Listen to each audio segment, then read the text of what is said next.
Predivan artikl koji je na redu trenutno je predivna srebrna ogrlica ili lančić, kako god vam odgovara, koji je također od nehrđajućeg čelika.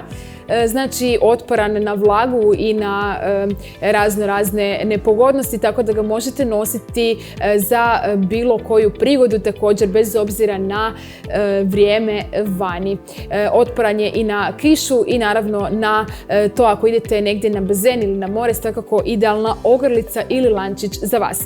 Radi se o ogrlici koja je u ovom srebrnom tonu, također vrlo zanimljiva što se tiče same dužine, s obzirom na kopču koja je vrlo jednostavna i s obzirom na ovaj završni dio koji također ima znači ove lančiće, možete naravno lančić i podesiti sukladno dužini koja vam odgovara.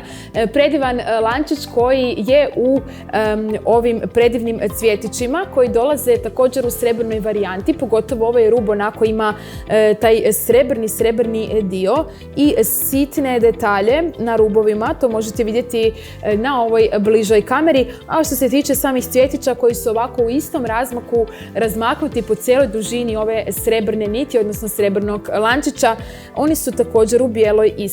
Tako da se radi o vrlo elegantnom, decentnom modelu koji je dostupan u kombinaciji srebrne i bijele boje. S obzirom na srebrnu i bijelu boju, radi se o lančiću koji možete svakako kombinirati na razne stvari. Onako vrlo jednostavan model.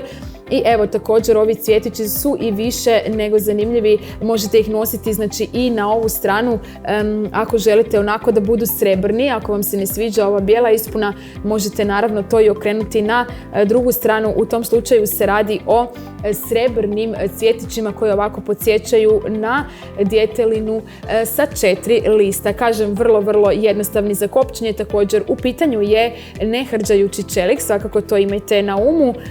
Vrlo jednostavan model koji svakako možete naručiti ili za sebe ili nekome za poklon. Broj telefona znate, a svakako cijena se također nalazi na vašim malim ekranima. Ja se nadam da vam se artikl sviđa i da ćete ga naručiti ovdje kod nas.